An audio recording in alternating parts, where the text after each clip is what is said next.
News teams taking action for you. KIMA KEPR Action News starts now. Coming up this morning on Action News, a deadly crash in Wapato killed 2 people Monday morning, and tribal police say it's unclear if drugs or alcohol played a role in the crash, though the investigation continues. We'll fill you in. Plus, the state highway is back open after a brush fire closed parts of it early yesterday morning. The fire is contained now, but it did cause evacuation notices. And we've been keeping an eye on whooping cough cases in our neck of the woods. So far, confirmed cases are in Benton and Grant counties. However, Yakima County is in the clear as of right now. We'll hear from the health district. We'll have that story and more coming up as you start your day with us right here on Action News. Good Wednesday morning, everybody. I'm Dave Furtado. And I'm meteorologist Jefferson Donovan. And Jefferson, yesterday it was pretty gorgeous. I mean, It was a little bit on the warmer side, but definitely quite a nice turnaround as opposed to what we saw earlier in the week with some of that overnight rain and late night rain. Well, even afternoon rain for some of us on Monday. Some of those thunderstorms were pretty vigorous on Monday. Yesterday was pretty nice as we expected, and then we are going to just turn up the thermostat as we go throughout the next several days. Summer is not giving up easy. As we look out at Yakima this morning, there's really not too much to write home about. You can't see it now, but we are looking at mostly clear skies. It's a fairly quiet morning, and clear skies and quiet weather conditions are going to persist for the next several days. In Yakima, we are right now waking up to temperatures in the upper 50s, a fairly light west-southwesterly wind. Here's a look at your weather headlines for today and moving forward. Temperatures are going to be turning rather hot today. If you thought yesterday was warm, today is going to be hotter, and then we're going to see even hotter temperatures as we go Thursday through Saturday with highs that are almost certainly going to be coming close to at least record high temperatures during that time period. And then there is going to be some small heat relief next week. I'll break down all 3 of these weather headlines in greater detail as we go throughout the newscast. Thanks, Jefferson. We begin this morning in Wapato. The Yakima Nation Tribal Police are still investigating a deadly crash that happened Monday morning in the 3100 block of West Wapato Road. Yakima County Sheriff's deputies say the crash happened shortly before 11 a.m. They say 2 cars collided head-on and that 2 people were killed. They say the driver who caused the crash is an enrolled member of the Yakima Nation. And at this point, it's unknown whether drugs or alcohol played a role in the crash. So far, the names of those killed haven't been released. Kennewick police make a DUI arrest after an SUV crashed into a canal Labor Day evening. Police posted this picture of the vehicle being pulled from the canal in the 3600 block of South Gum Street. The driver, Antonio Burnett Camacho, faces a charge of driving while under the influence. Police say after the SUV was pulled from the canal, there were no longer any concerns about the canal or road. And fire crews were on scene Tuesday morning to put out a 3-acre fire. According to the Kennewick Fire Department, they received a report at around 3 yesterday morning about a vegetation fire in the area of 19th Court and Bunton Street. Officials were told that the fire was the size of a football field and had spread to some trees and brush. But as it turns out, the fire was actually near Zintel Canyon and around 3 acres in size. Crews were able to bring the fire under control after about 30 minutes, but they remained on scene for an hour to mop up the scene. The cause of the fire is still under investigation and no injuries were reported. State Route 821 has reopened after a brush fire broke out near Burbank Creek. Now, the Burbank Creek fire burned around roughly 6 acres. Reports of the fire came in at around 1:30 yesterday morning, with WashDOT closing State Route 821 in both directions after the fire broke out. Evacuation notices were given out to adjacent houses nearby. The fire is now contained and the cause is under investigation. After Monday's thunderstorms, firefighters are urging folks to be extra vigilant for fires that could start up as a result of lightning strikes. They say even if the storms have passed, it's important to stay vigilant because hot spots from lightning strikes could smolder for several days before catching things on fire. Fire leaders say even though we had cooler temperatures last week, we're still in extreme fire danger.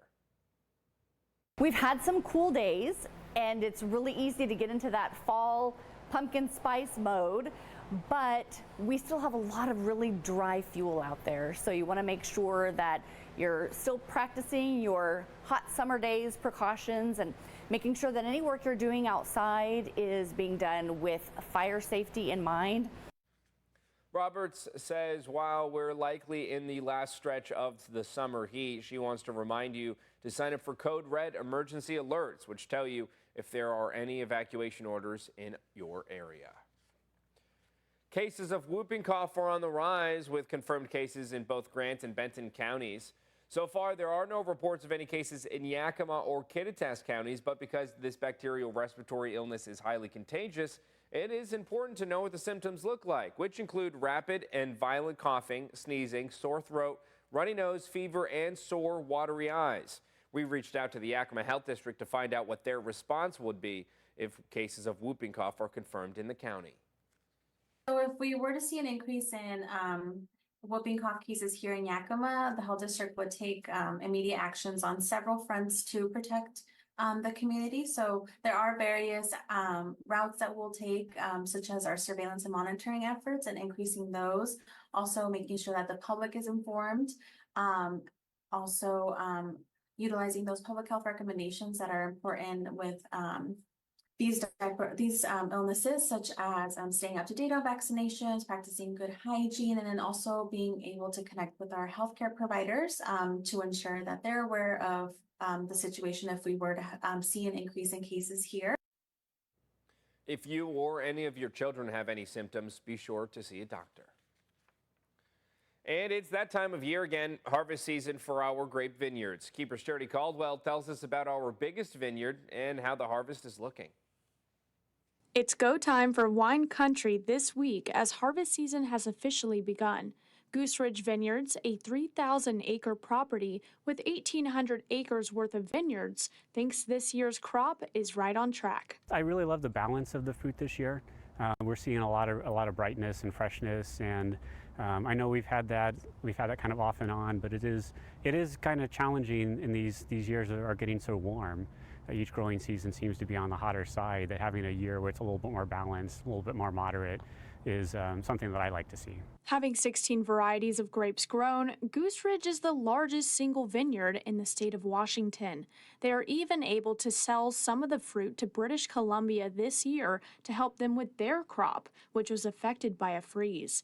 They plan to bring in some new white wine varieties in the next couple of years, but for now, staying true to their plan with their reds and whites. We make a lot of Cabernet Sauvignon, we make a lot of Merlot. We have a lot of Syrah. Merlot and Cabernet are both very distinctive from this site, so it's always really exciting to work on those wines. We're told the long work and effort from hundreds of employees during harvest season is all worth it. We love hosting people at our tasting rooms, and just love making wines that are accessible and enjoyable and really show this amazing place where that we live. Don't be afraid to try things. There's a lot of different kinds of wines being made, and I'm sure there's something for everybody. Reporting in Richland, Charity Caldwell, Action News.